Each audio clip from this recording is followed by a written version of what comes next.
All right. So I'm in Genesis 32, 24 to 32. Genesis chapter 32, to follow along, verses 24 to 32. Now, this is where Jacob's name is changed to Israel.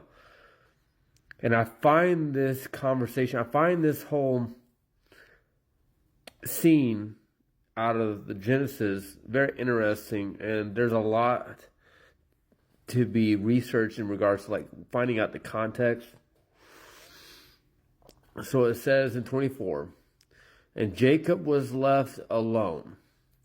So he just rose up one night and took his 2 wives, his 2 women servants, and his 11 sons, and he passed over the ford Jabbok, which I'll need to look up what Jabbok is in Hebrew in the word root meaning to get better context.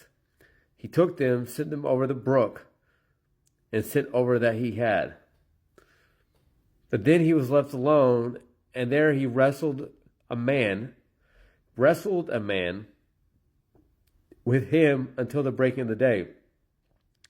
And when he saw that he prevailed not against him, he touched the hollow of his thigh, and the hollow of Jacob's thigh was out of joint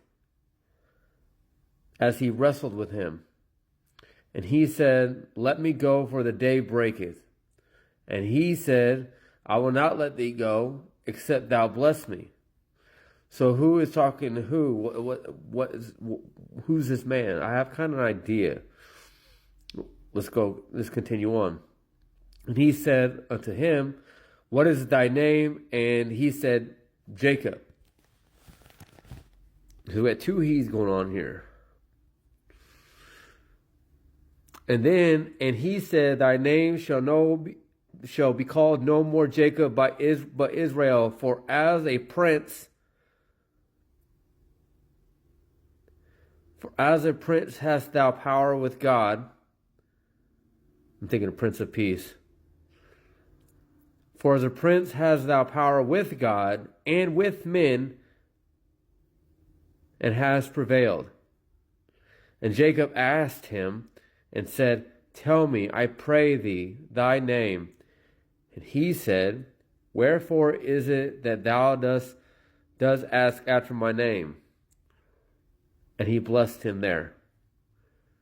And Jacob called the name of the place Peniel, which again, for context, I'm going to look at the root meaning so I have a better idea of what that means and write it down.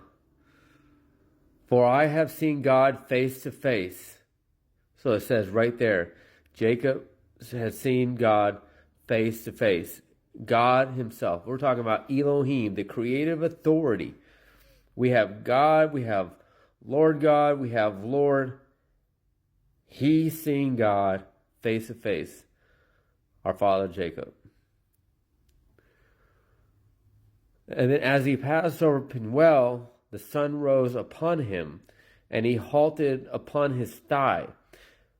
Here he is, the thigh again. So I need to know what the hollow of the thigh, what that metaphorically, biblically is referring to spiritually. What is that referring to? Because I don't know. I have to do some research on that. Therefore, the children of Israel eat not of the snow which shrank, which is like tendons or joints, right?